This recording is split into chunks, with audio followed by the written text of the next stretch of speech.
The role of self-management and leadership of Treasury. I was a treasurer for 14 years. I worked in Treasury 22 years. I was an Adventist 5 years before I went into the Treasury Department. And so it was an interesting journey. And some things I'm going to pick up on very quickly because I want to spend some time and some others to make this as meaningful as possible. I want to thank the devotional speaker. That was wonderful. And just those track people are different. I ran the 440.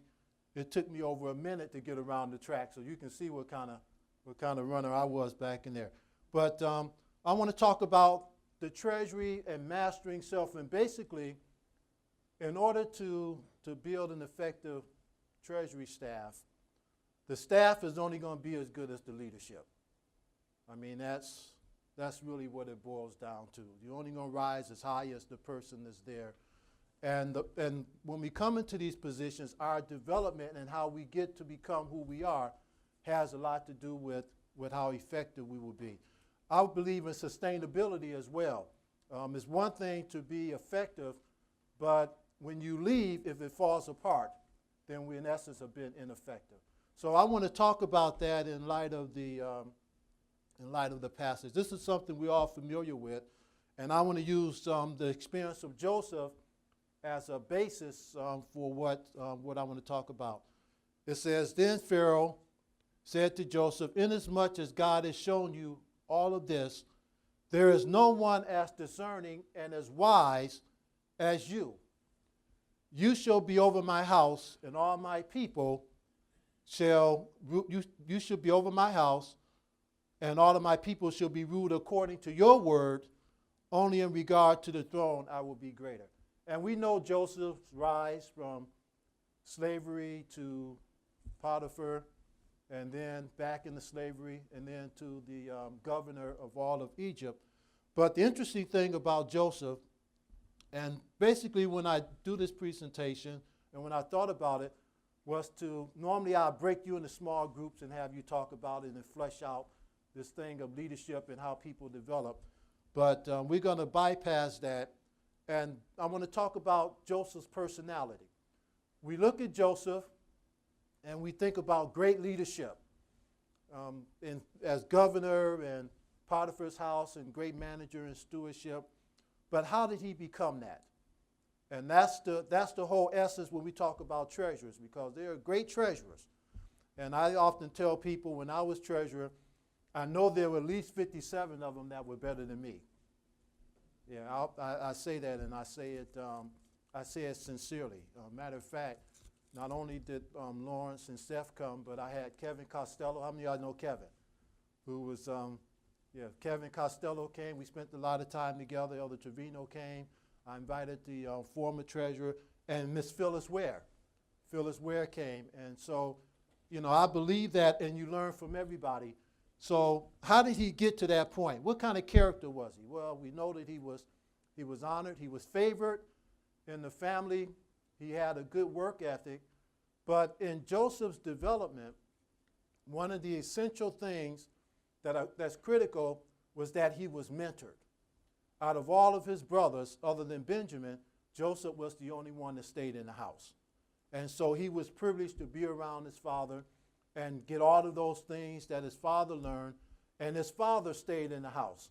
So he was privileged to glean from his father and his mother. So mentorship and being intentional about developing your staff and people under you is very important. You have to spend time together. So even though he was gifted, he wasn't gifted because it was given to him. He was gifted because he was nurtured. Yes, God showed him those dreams, but he was gifted through nurturing. He was a wise man because he learned how to depend on God early in his life through adversity and through trials and difficulty. And I want to talk about that. The best treasurers are made, by the way, through adversity. When you go through something, it has a way of bringing some things out of you. 1995, I was elected in 1994. The treasurer was voted out, and it was unexpected, by the way.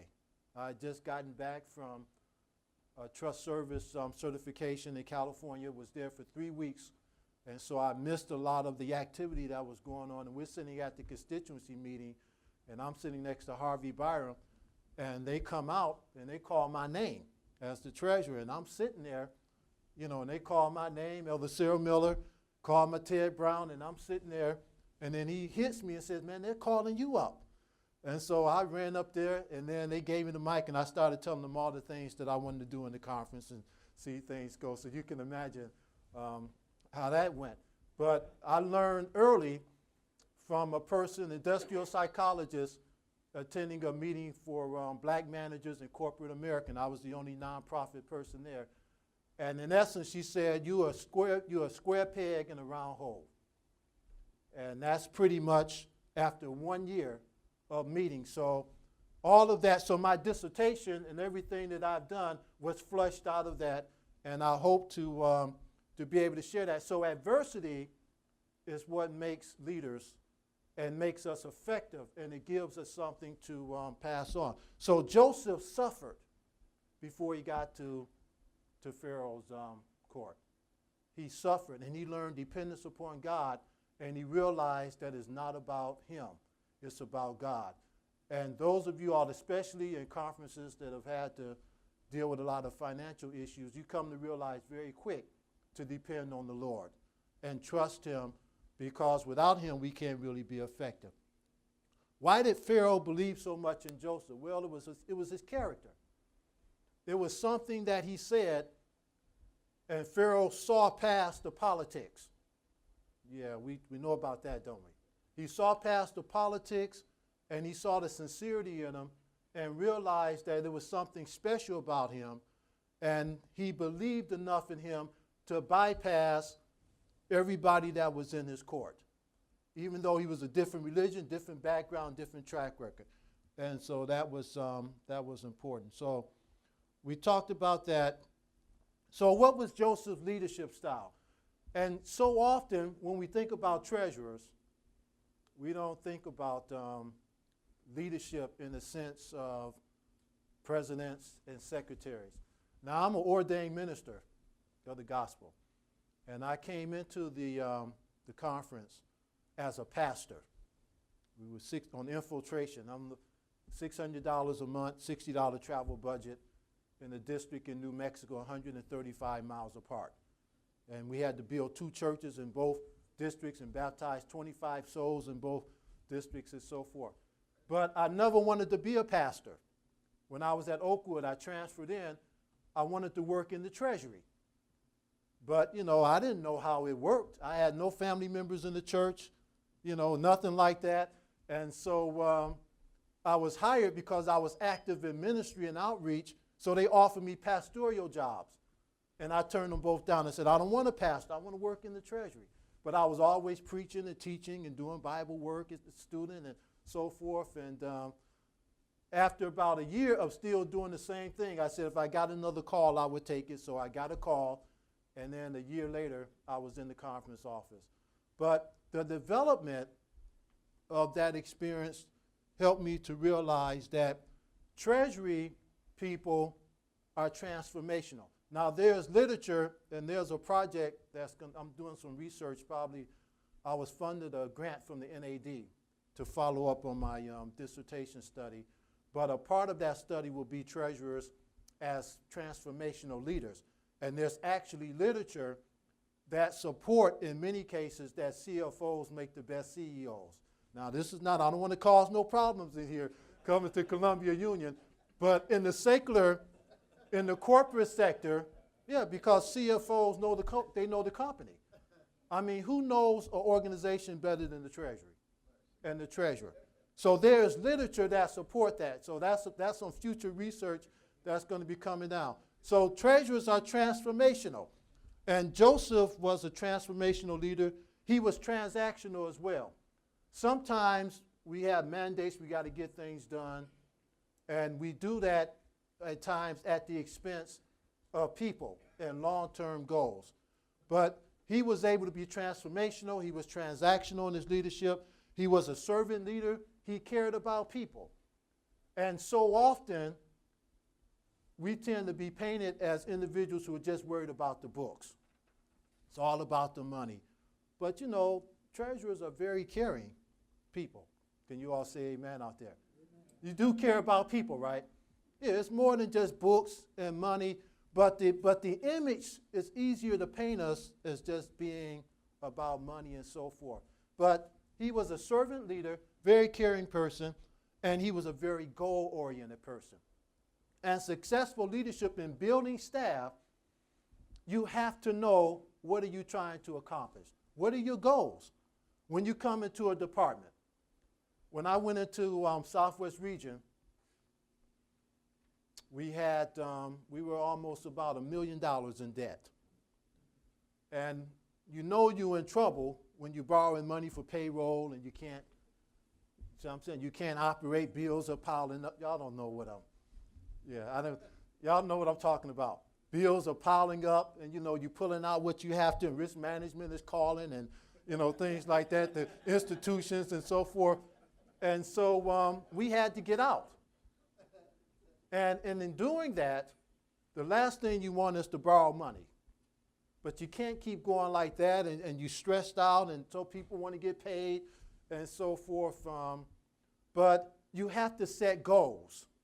And your goals have to be clear in terms of what you want to do. So that was there. And then going into Lake Region, we were about $2 million in the hole. And the bills were sitting right on the desk to be paid. And I'm going to talk about that down the road. So you have to have clear-cut goals, your staff and responsibility. Not only having people to do a job, but cross-training and taking the risk, because you have to develop people. You can't do everything. So cross-training, taking risks, and realizing who's going to replace you after you're gone. Because that's part of the development. And that's a good feeling when you know that if you're not there. It's like life insurance. You know, and you love your family, and you know they're going to be taken care of because you're going to be able to provide them a lot more than what you ever be making out of it. You're getting paid to. And so it's a warm feeling, except you realize you won't be there to share it if you're not there. But that's how leadership is, when you're setting goals and you're seeing people grow, and you're developing people who don't even believe that they can do what you're asking them to do. That's a wonderful feeling. And so that's how Joseph was. Joseph was able to elevate people. He made people better as a leader. So what are some essential things? Because I'm dealing with treasurers, and then I'm going to transition this thing to the staff. Well, self-awareness, being emotional, accurate self-assessment, self-confidence.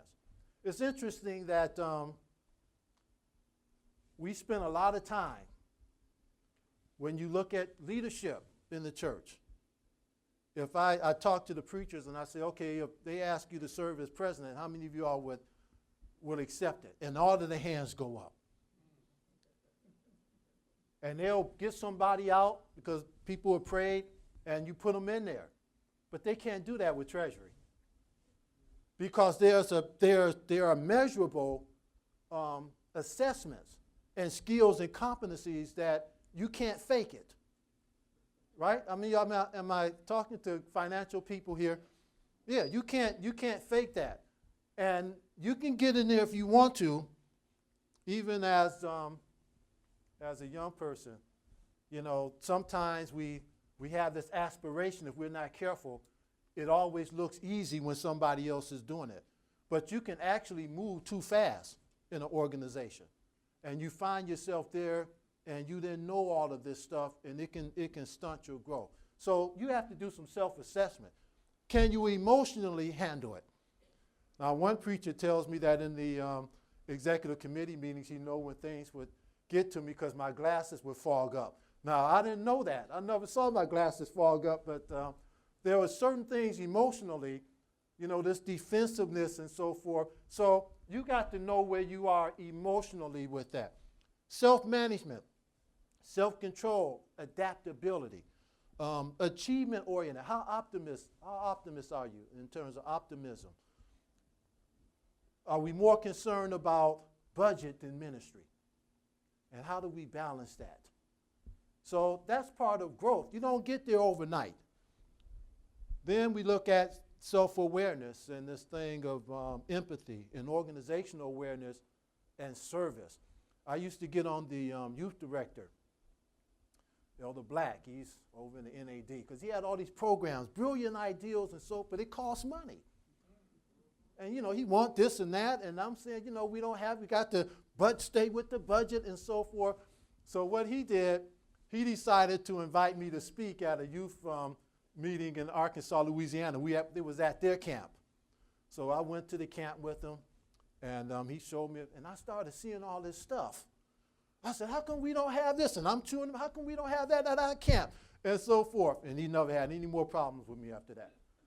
Whatever he wanted, he just, we're going to get it, take care of him, and so forth. Sometimes we have to see it and see the value of it. And so he was masterful at that. Then having relationships, being inspirational. It's a spiritual work. And just because you're around money and unconverted presidents who are dead and passed away, you're handling dollar bills, don't mean that you can't be spiritual. It's a spiritual work. And I often tell people that of all the disciples, you read Desire of Ages, the most gifted was the treasurer. He was lost. See what I'm saying? The world got to him. He couldn't overcome, but Judas, he had leadership, stately abilities. When you look at the characteristic that defined Judas, and they said he had to be among the 12. Yeah, because of his disposition, very articulate and so forth. So that's part of leadership. So being spiritual and understanding spirituality is important. Teamwork and collaboration, and being able to work through that. So, as I teach, I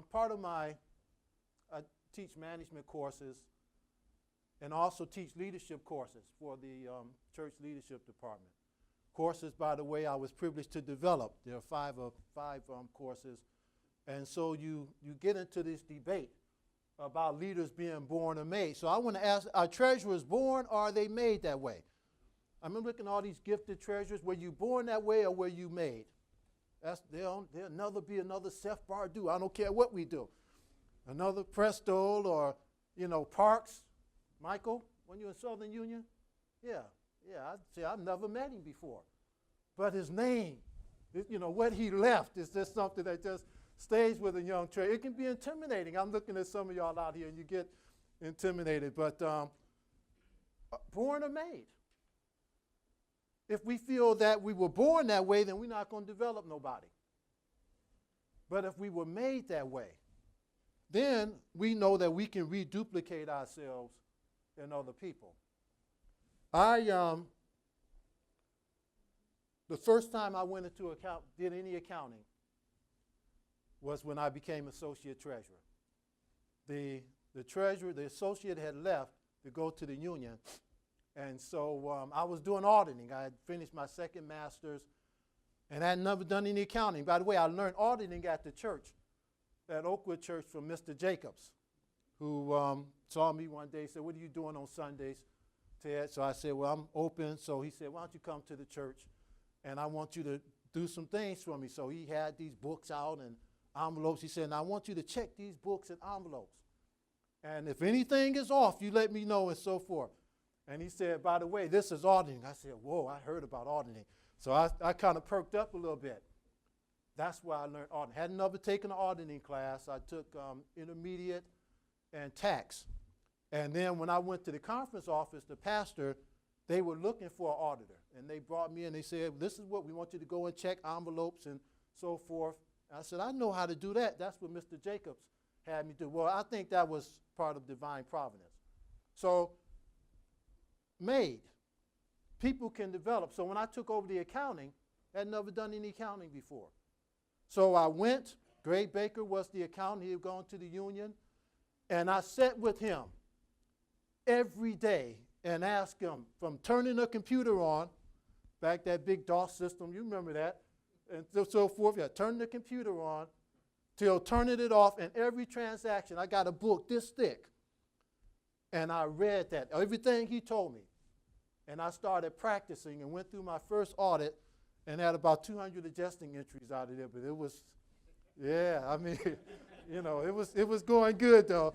And they said he's making some progress, yeah. And Margie Hiller, who nurtured me and was so kind, she said he's making, the next year was 75. And then it finally got to the point we weren't having any. So it was all through somebody taking the time and you're going through and so forth. So treasurers, made. And it didn't take me long to realize when I became a treasurer, I need to get the experts in here. So that's when I brought Seth and the rest of them in here.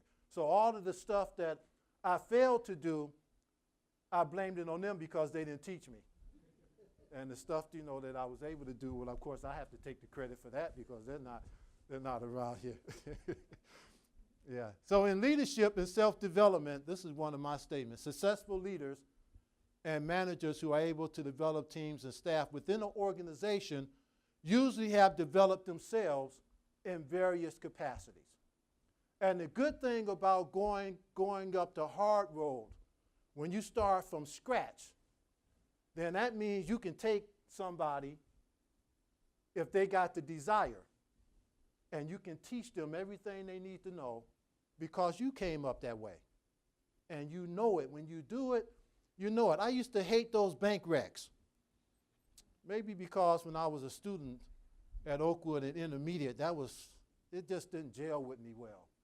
And so I was afraid of them. And then you offer a penny off and 10 cents off, and but it would have been unethical. I know we got some auditors in here to just make an adjustment, right? If you 10 cents off, or just somebody said, I'll just put a penny in to keep this thing moving. So you got to find it, you're spending all day. But that process of going through it helped to discipline the mind and give you appreciation for thoroughness later on that makes a difference. So when you develop yourself in various capacities, then you can develop yourself and you know yourself.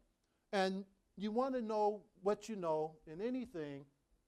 The most dangerous thing is to not know something and don't know that you don't know.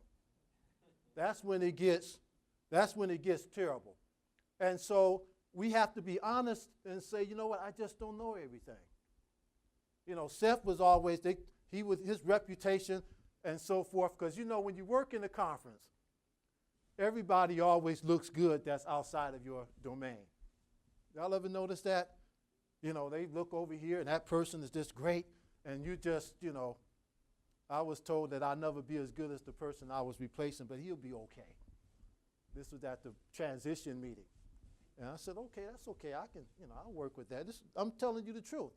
I would like somebody to say you replacing somebody. Now, you're not like this man here, but you're going to make it and scratch along the best you can, and we'll just do what we can with it. But that's all right.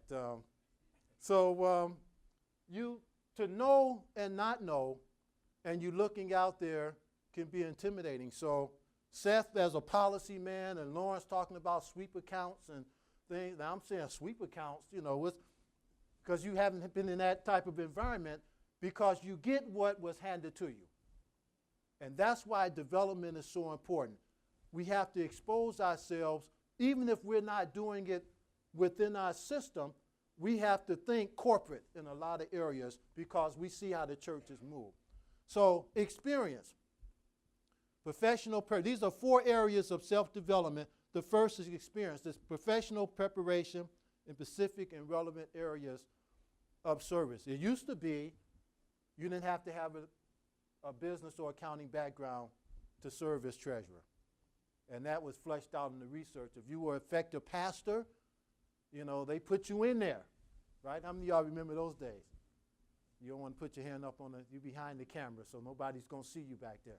But yeah, it used to be you didn't have the expertise wasn't as required, but things have changed. Not so much legality and things like that. So you have to want to have at least an accounting degree or have some accounting background and so forth. That's important because when they start talking about audits and compliance and things like that, you got to know what they're talking about.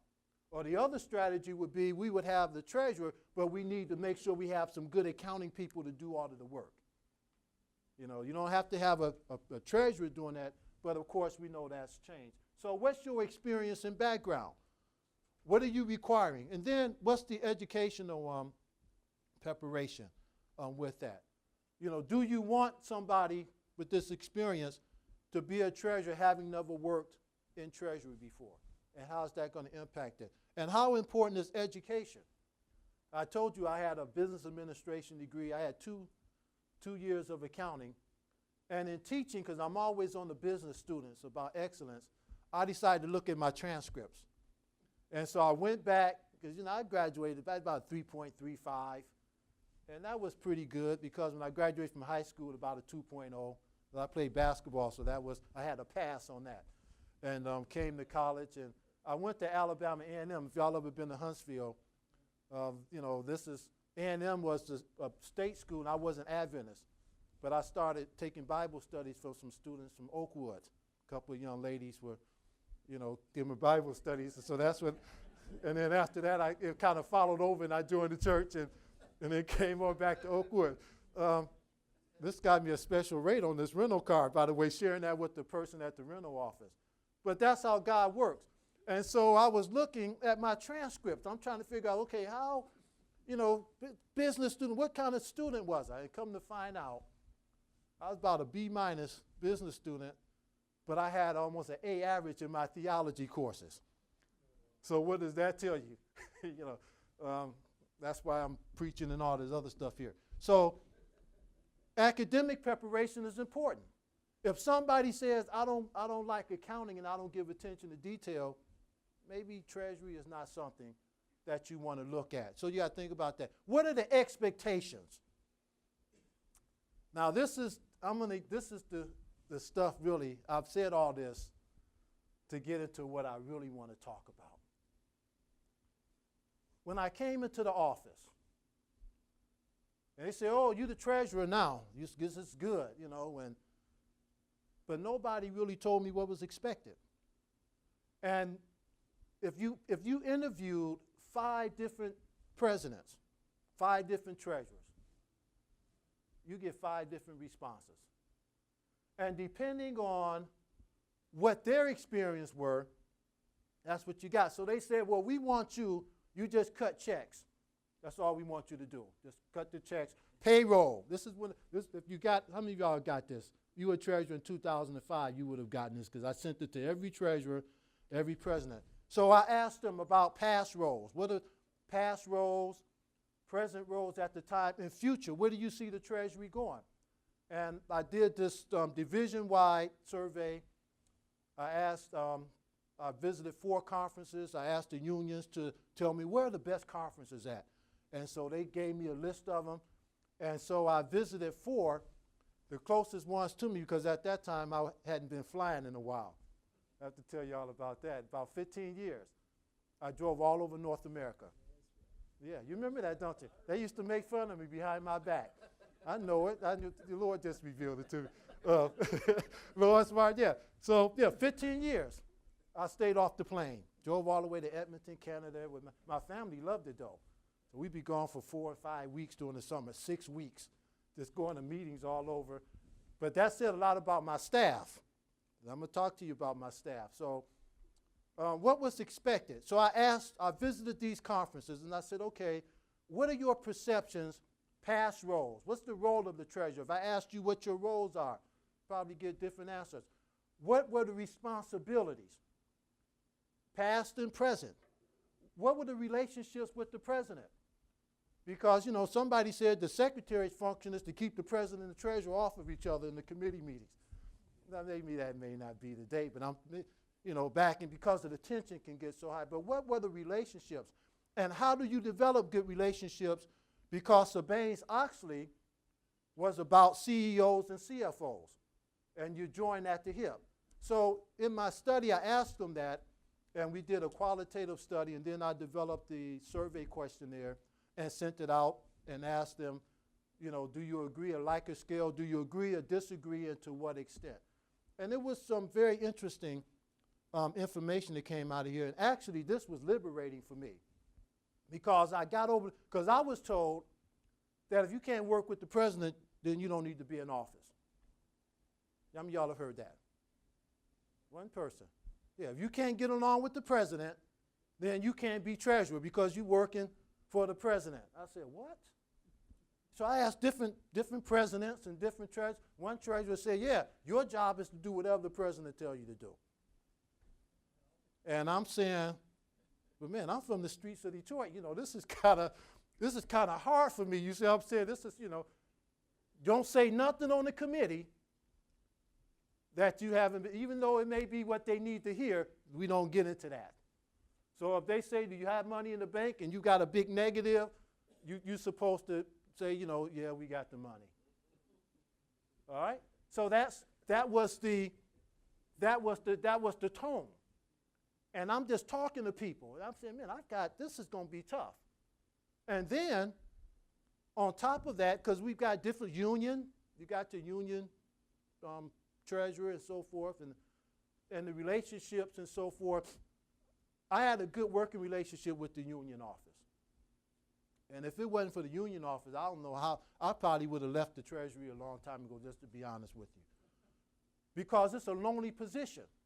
And I didn't have anybody to call. I don't have any Adventist family and so forth. So it was a very frustrating thing for me. But the research, the research. What the research told me was that a lot of the stuff that I had been hearing was not how people felt. That's what the research. I looked in the NAD policy, and I argued out of there that the NAD policy and the GC policy didn't even define what the treasurer was supposed to be doing, other than sending up money. Well, we know that. You send out remittances and things, but what is the function? How do you function? What is your role? So that was those role conflict expectations of the president or committee thinking something and you're thinking something else, then you're going to have conflict constantly.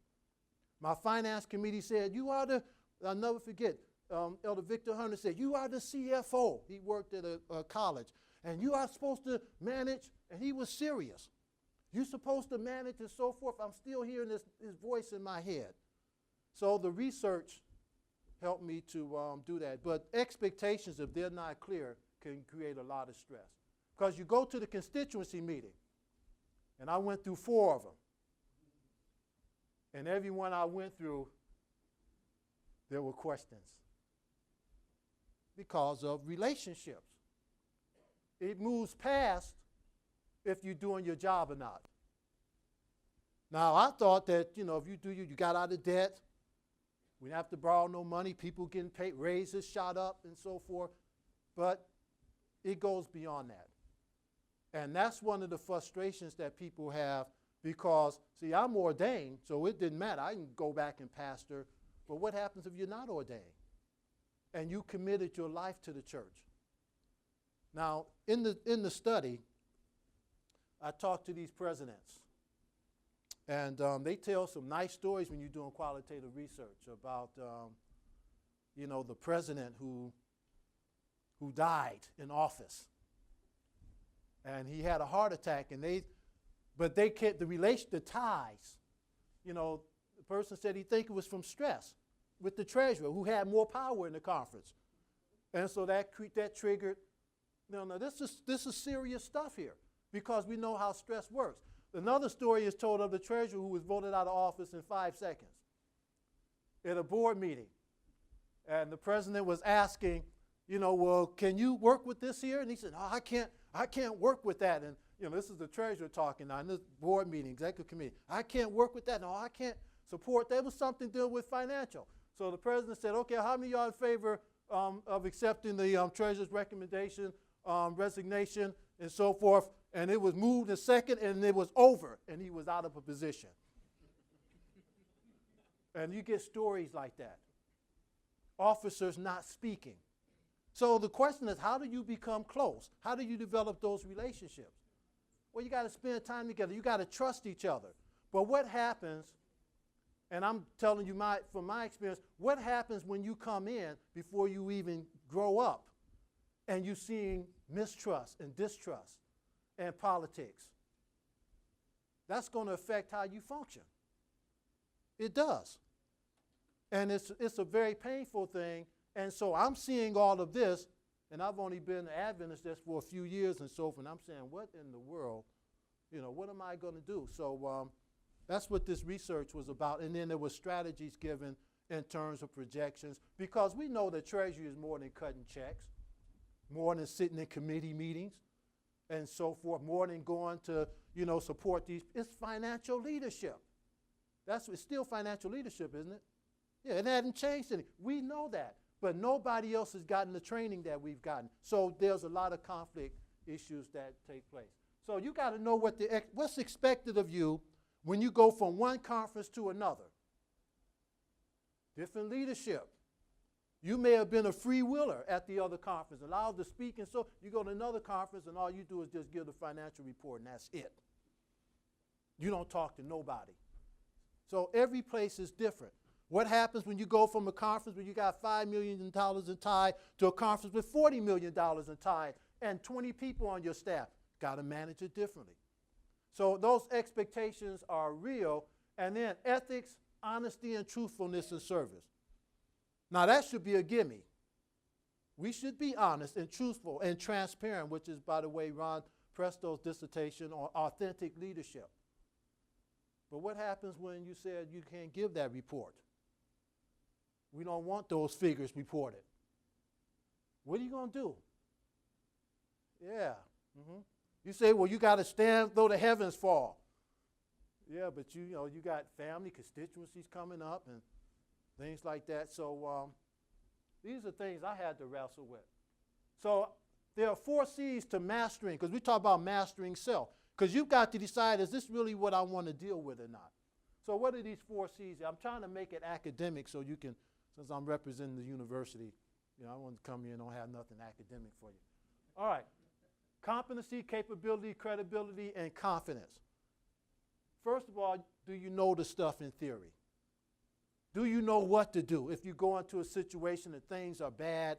You hadn't seen it before, but there's certain basic accounting preparation things that you're supposed to know with an accounting and business degree, right? We're supposed to know. So how confident are we? What are competency? What about capability? You know in theory, but do you know how to get it done?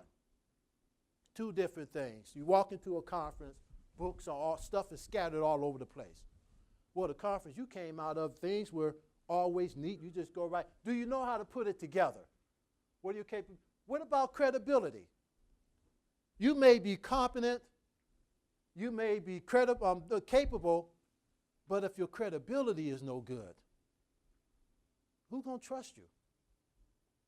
And trust is one of the most difficult things to ever get back. You really almost never get it back once it's violated. People will work with you, but when you lose trust, it's almost impossible to regain that. And then, how confident are you? Self-reliant. People can have you thinking that you don't know what you're doing. Yeah, some of y'all know what I'm talking about. You've been in here, and questioning you all the time and trying to make it seem like it. So you got to have some confidence. There ought to be some swagger to the Treasury people. You don't have to be walking all subservient. No, there should be some. You managing hundreds of millions of dollars. And you can go anywhere and sit in any meeting. Most of the meetings I attended, because I couldn't go to a lot of them because I'm driving, so I had to, I had to choose my meetings. So I would go. Most of my meetings were done after camp meeting and school. That's when I did most of my traveling. And we would sweep. One year I would sweep the East Coast. Then I would sweep the West Coast, and then I would sweep all in between. And most of my meetings were not church meetings. I went to a lot of corporate meetings with the American Management Association. And, it was, I learned a lot. I had to learn a lot fast. So you realize in those meetings that we go through the same training. Whether they're at IBM or Microsoft or Google, you're just as equipped and capable as they are. The only difference is you work for the church and they don't. So we don't take a backseat to anybody. So what do I do then in terms of building teams now? So that's treasury. So how do I transpose that to building teams? Well, when you know and understand, when you walk into a conference, when I went into Lake Region and there were 2 people left in the treasury department and 1 person was part-time, what do? Well, first thing you got to do is get some people in here. And what kind of people? Well, I knew that risk management was critical. So I had to get an insurance expert, risk management expert. So that's where Ms. Collins came from. She's the treasurer now. I knew that I needed an accounting person. Valerie Reed was there, and she was just in school and so forth. And I looked at her, I said, now we've got this accounting, and she was new and timid, but I said, you got a great future. And then we hired another person. And then I knew I needed an auditor. And so get these people in and then train them. So that's what we did. You got to know what your staff is. In Southwest, the staff was more in place. I had to bring 1 person in. That was Dr. Henry, and I needed a secretary. And so we brought them in, and I was the youngest person in the department. But people were able to work independently. They had experience, and so it worked out for us. Identifying and hiring the right people. How many of you have ever had to fire somebody? Yeah, it hurts, doesn't it? It hurts to have to let somebody go. But the bottom line is that it would be mismanagement and misappropriation to keep somebody and it's not working out. So you got to know to hire the right person and when to fire, to get rid of the person and, in order to move the program on. Being authentic and transparent in relationships. Sometimes you got to cry a little bit. Anybody ever cried in office? Am I the only one? I'm the only one? All right, well, yeah, you got to be transparent. Tell your staff when you don't know. You got to trust your staff. That's what you got to do if you're going to build team. That's why the young lady talked about the track team eating together and so forth. When you're going to build a team. And by the way, conferences, administrations that were identified as the closest and got along the best, they spent a lot of time together away from the office. You cannot build a cohesive team just with office stuff. You got to go out and fellowship and do some things away from the conference, away from the office. Got to go eat together and things like that. So being authentic, fostering trust, being able to inspire. Can you do it? The treasury staffs at camp meeting, everybody had assignments. And I would have that spreadsheet, and from payroll to check signing to evangelism to camp meeting and so forth. And I didn't sign any checks.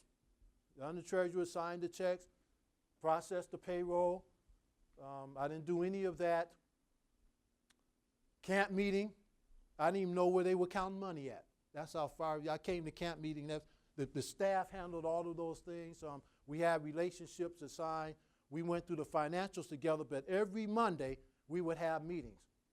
And what I did, if you ever watched any Bronco fans here, Colts, yeah, because of the quarterback. You designed the playbook. You know your players, and I told them anything within this playbook, you have the freedom to do. And everybody got policy books. We knew we operated within that. Most of the people on my staff had MBA degrees. They had been in the department. And so every Monday, we went through and we went over everything we needed to do. And that's how we worked in both conferences and did that. We set realistic goals. In Southwest, when I became treasurer, the union treasurer said, now we've got to have these audits cleaned up. It used to take a year to audit the conference sometimes. Got to have clean audits. That was unacceptable.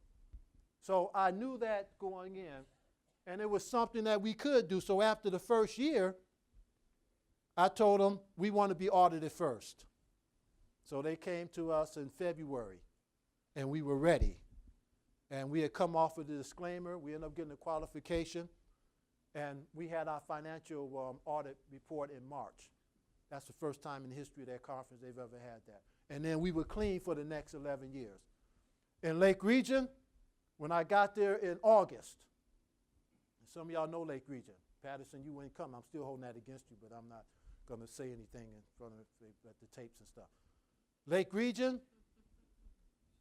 I said, I want a clean audit. And they looked at me and said, now that's, you expecting a whole lot, coming in here like that, talking. But the first year, we ended up getting a qualification on the balance sheet. And I said, what about the income statement? They said, we haven't looked at that. So then the next year, I found out about the plant fund coming in. I said, what are plant fund records?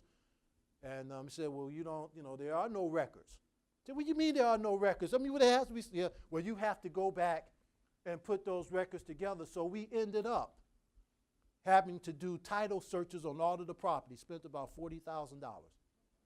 We had to take pictures of everything that we own. So we hired somebody, they did that, had about 4 or 5 thick books like this, pictures of everything we own.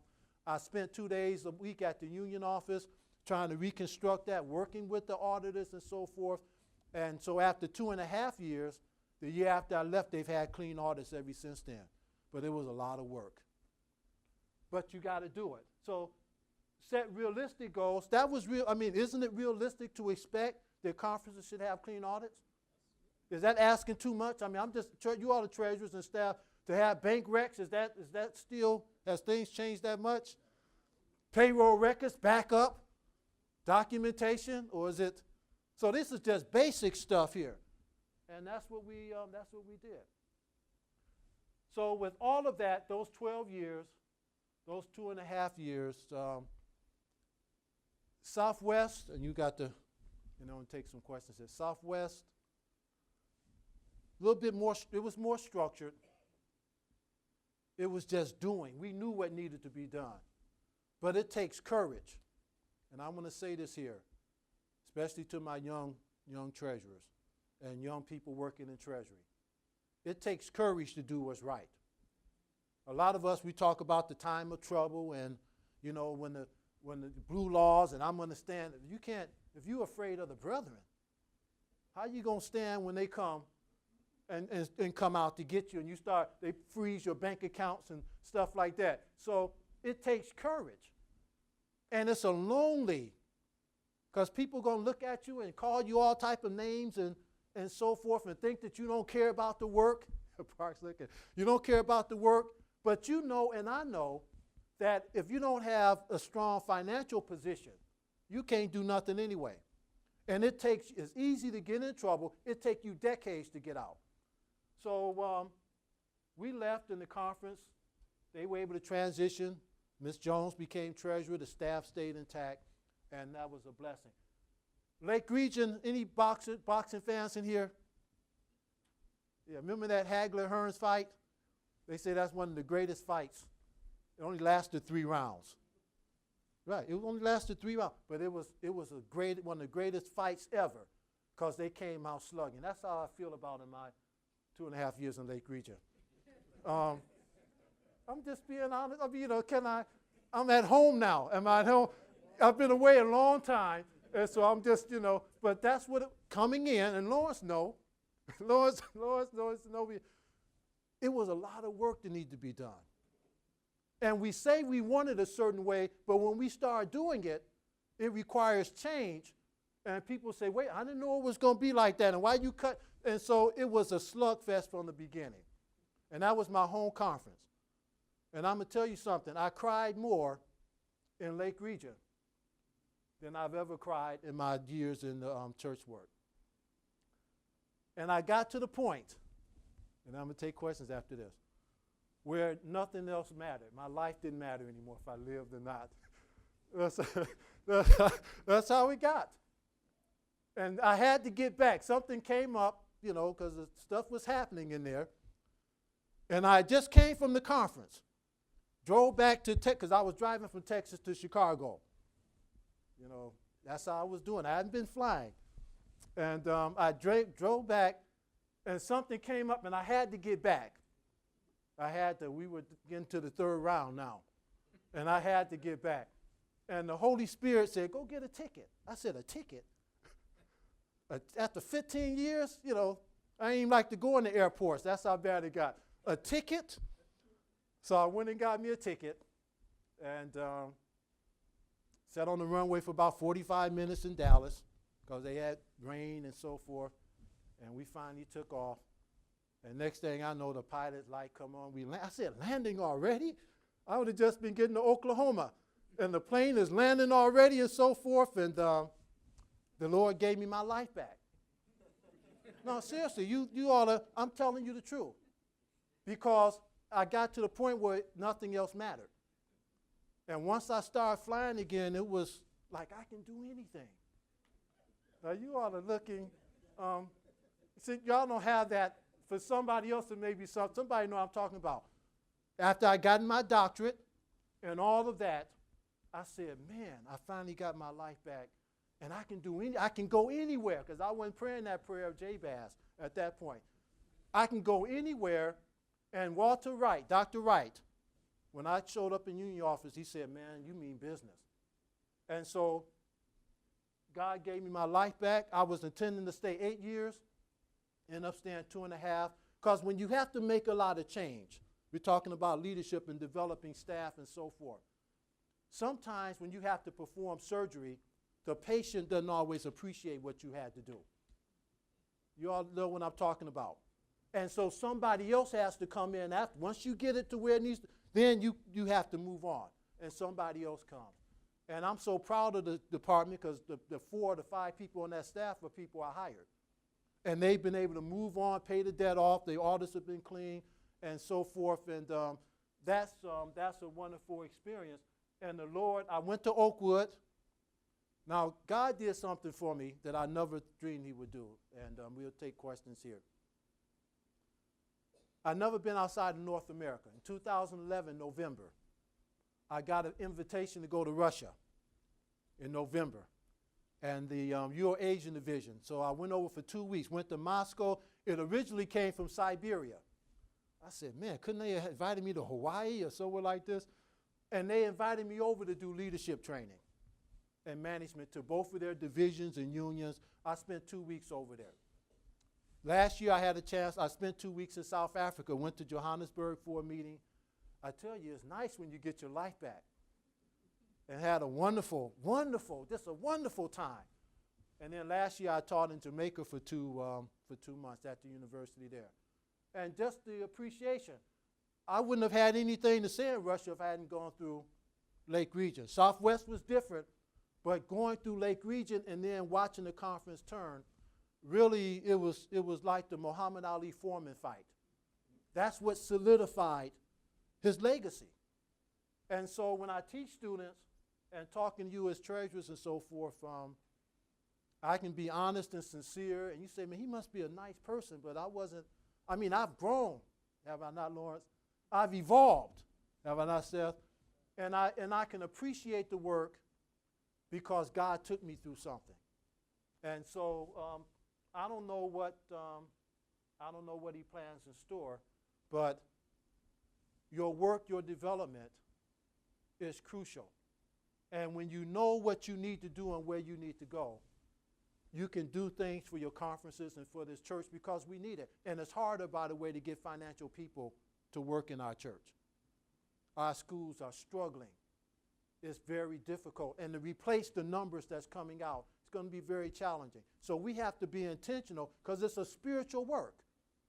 And we have to be realistic with people, but let people know that this is the greatest work that you can engage in. So I'm just happy. I'm just happy to be here. Listening to the treasurer talking, and it was like I was back home. And then I started thinking about that. I said, yeah, but I was such a free-wheeler. I don't even know things have changed so much. I don't know if I can handle all of those restrictions now that's placed, but God brings us through. And I hope that you were blessed no matter where you are and where you start from. We have to be intentional about developing people. I wish I could have worked with Lawrence and Seth and I look at some of these other conferences and say, why couldn't I come up and see these relationships? But it just wasn't. We all don't go through that. But we have to make sure that we're the type of leaders that God would have us to be, and not just treat people the way we were treated coming up. We have to work together because it's a partnership. We're going to open it up for questions, because I'm pastor in 2 churches, by the way, and I have to balance, because I'll keep going. So we got to lock this thing up. Seth, you haven't given me 5 minutes. Usually they'll give me a cue or move or something like that or something. But anyway, we're going to, yeah. Yeah, oh, that's the 19. I got all that time left? I didn't even see that. Let me take these glasses off so I can.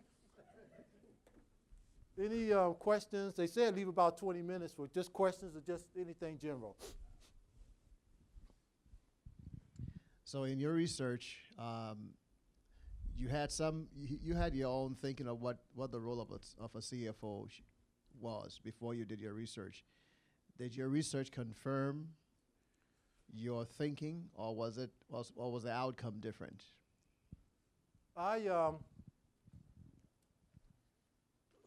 When I went to talk to the presidents and treasurers, I knew one thing. I knew that the treasurer was not there to do what somebody else told him. I did know that.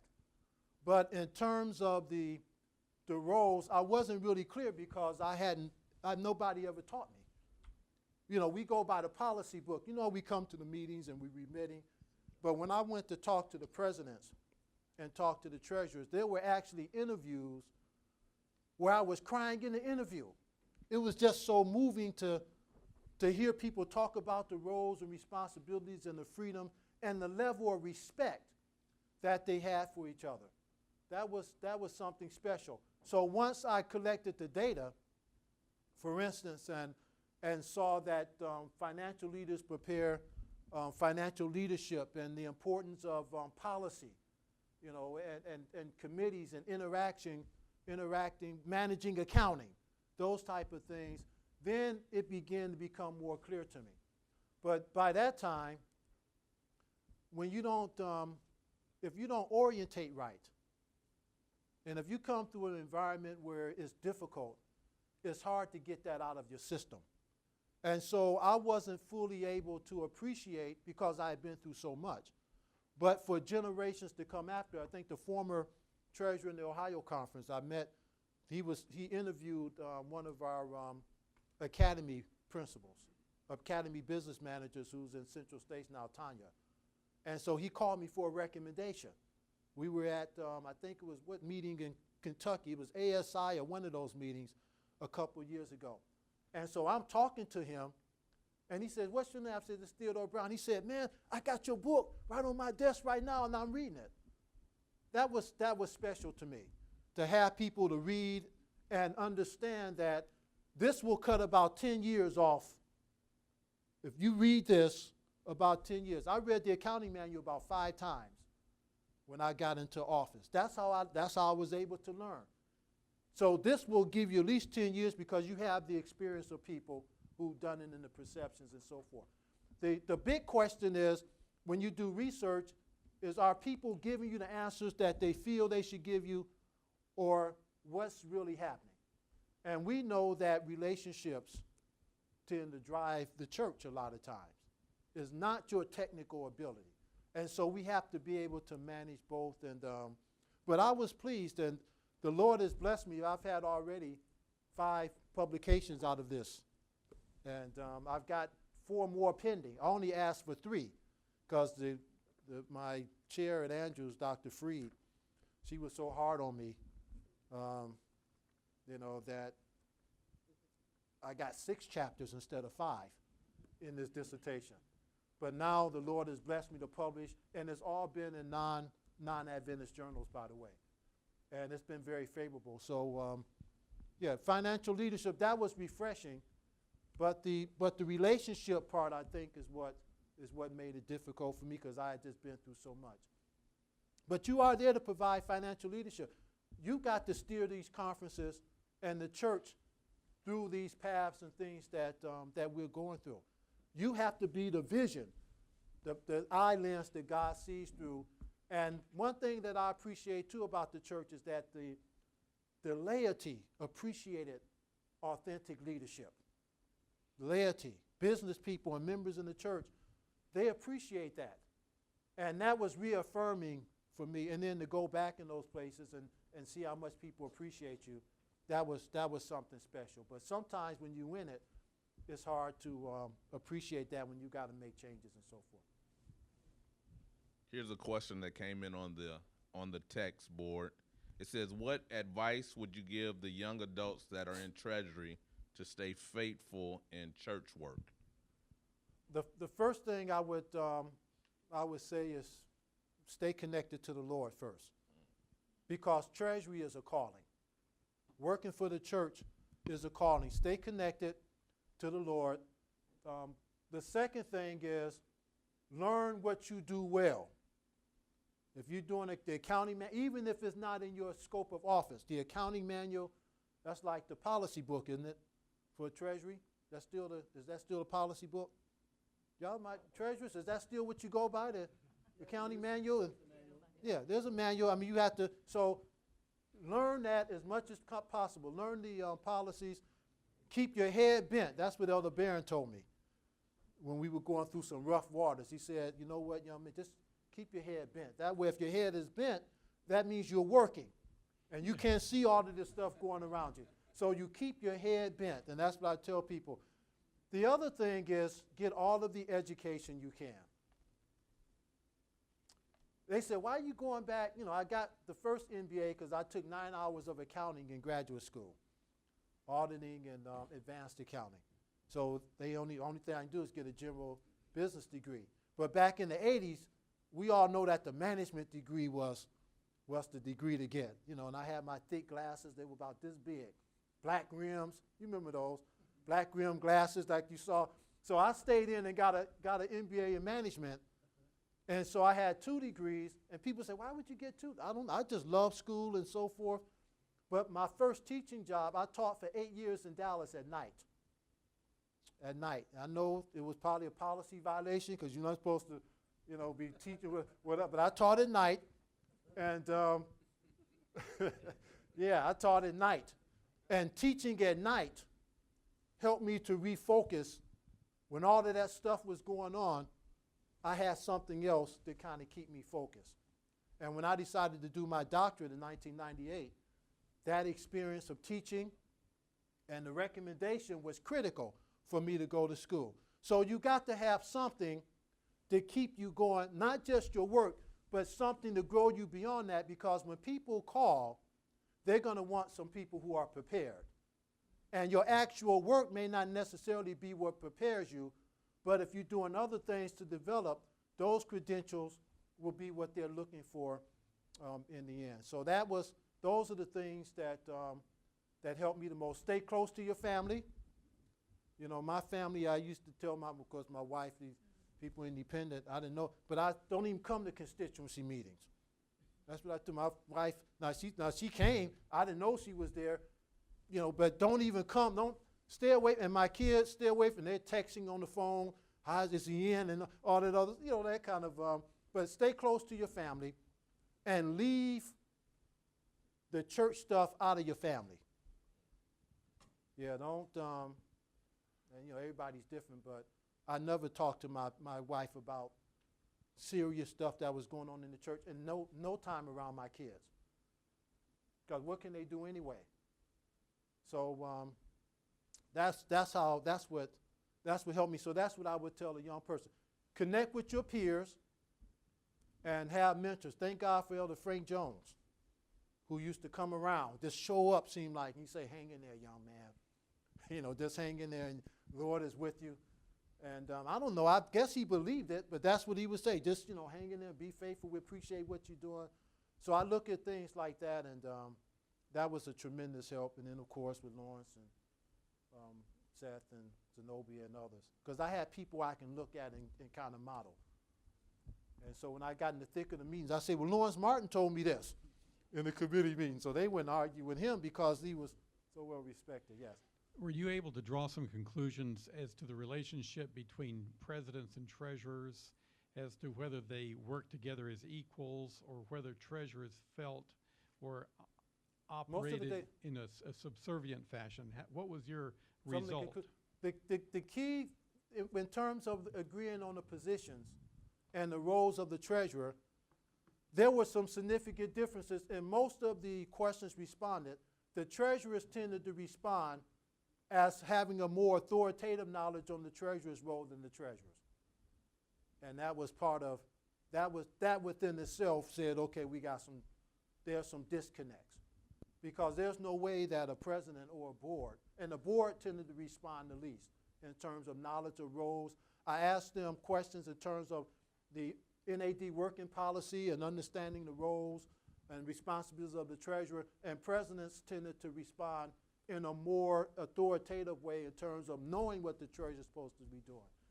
And that didn't surprise me, but there were significant differences, which indicates that we got some work to do in terms of communicating and orientating, because if the president feels that he or she knows what the treasurer should be doing more than the treasurer, and that's where you're getting evaluated, because I don't think in these meetings, the president's still going in the back room. I know some of y'all do pre-meetings and so forth, but the influence, the president is looked upon to tend to put together the team, and if he or she feels that they know more about what needs to come out of this position than the people that's doing it, or the person that's been elected to do it, then you're going to have some challenges. And that was, that was a challenge for me. But in Lake Region, it was a blessing because they were without a president and treasurer, and they put me in office before they put the president in. And that's usually don't happen. We came in 2 weeks apart. They asked me to come, and the union basically just said clean it up. So it didn't matter to me who the president was. I'm just, I had a job to do. Right? You still, I had a job to do. And people's lives were depending on it. But the president, God works in such a way because his personality, we became very close. I respect the man, Elder Davis, and he worked, and I know there was heat on him. You come in, this man, the treasurer is doing this and that, but he was always, his temperament was of such is what I needed to work and allow me the freedom to do the things that I did. And once he retired, we hugged and embraced, and we sat back and laughed because ultimately we wanted the same thing. And sometimes it's better. We play these roles. You got to let the financial people do what they do. And they were clean, and he had a good presidency because of that. They didn't have to worry about financial issues and audits. I was gone. I told him your biggest accomplishment was when he said, you got the treasurer out of there. So I said, you can celebrate that, and we laughed and so forth. But really, God has his purpose for us. And when we accept that, then we can look back and know, that it was time to move. Anyone else? Y'all supposed to have a ton of questions for me here. I didn't pour my heart out to you and just. Here's another one that came in. All right, give me it another one. says, do you have any good stories that you can tell about Seth Bardu? Well, as a student, Seth worked in he worked in employment. Isn't that right? And Seth and I we didn't run together at Oakwood, but he was in employment. Now, I worked with grounds and physical. I don't know if that had anything to do with it, with Seth being in employment and so forth, but no, Seth was always the same person. I mean, he's a wonderful person, and his wife, and just exemplary, real well-mannered, and so he's pretty even-keeled around there, and we like Seth.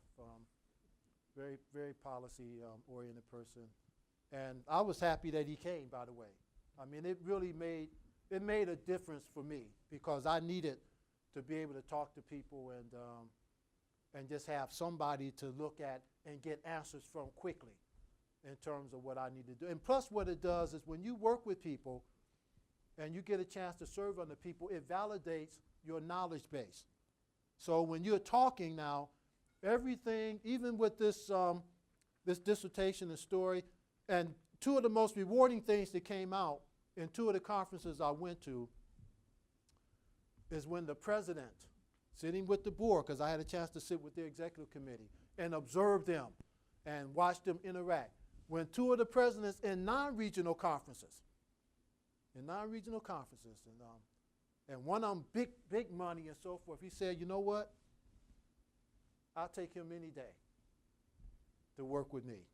That's what two of the presidents said. And I said, man, that was, because, you know, you don't get people on a firm. I don't know how often you get a firm, but you can go dry sometimes, and, you know, like the West Texas desert, where people are affirming and appreciating. So that was encouraging for me to hear them say that, you know, and they didn't have to say it. They said, we really appreciate what he's doing. And then when Dr. Wright, he said, we're happy you're here. Now I'm going to say a story about Dr. Wright, and then I'm going to leave. In the department, I don't know how many times the union treasurers had to bring a treasurer in because somebody complained that they were working the staff too hard. Have you ever had that experience? I had the union treasurer call me in Lake Region and said, we got some complaints that you're working the staff too hard. And I said, so I brought in the same stuff, you know, that I'm normally doing. We sat and met, because I said, this is it. I'm out of here. They can get somebody else in here. So I went through, because I was coding checks, you know, working bank reconciliations and doing JVs. This is as the treasurer. We had to organize the file room, so it took me 6 months on that, shredding up stuff. So I'm doing all of this, commuting, working on the plant fund. And he calls me and says, I'm working the staff too hard. So I put the stuff in front of him, and I told him all the things I was doing. He said, that's all right. I thought that was interesting. And then there was a conversation. We were trying to get some money transferred over to the retirement fund. And I said, okay, we need to transfer this money over. So we had a meeting with the union officers. And so Dr. Wright, he said, well, you know, we're going to do this here and do it this way and so forth. And I said, well, I talked to the treasurer. You know, this Detroit coming. I talked to the treasurer, and we said we were going to do this. And Dr. Wright said, wait a minute, now I'm the president of this union, and we're going to do this here and there. And I was just I said, Walter Wright is just a masterful psychologist. I was just so taken back that my authority was checked. I just started crying. And so when I came to the union office, I said, I'm not talking to Elder Wright anymore. I'm not going. So he said, Ted, come on in here. And we talked, and that was always something special, because you have to know, it's something when you know people want to help you, and they can only do so much. And then to see that accomplished, that was special for me. But they knew it was a hard job. I didn't know. I thought it was just financial, books. When I came, that's all I thought. I hadn't seen anything like that. But God knew what it's going to take to get me back on them planes. So it was worth it. It was worth it. It was worth it. Thank you because of there, I'm at Oakwood. And thank you, Seth. I was invited to Southern Union to do their stewardship, but their meeting was yesterday. Yeah, but I said, I got to come.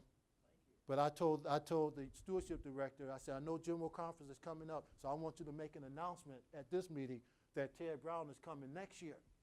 So that if you go to the General Conference and you're not in, they already got me scheduled so I can go to Florida next year. So make that public so they'll have that on record. Thank you all so much. It's a privilege to hope you enjoyed it.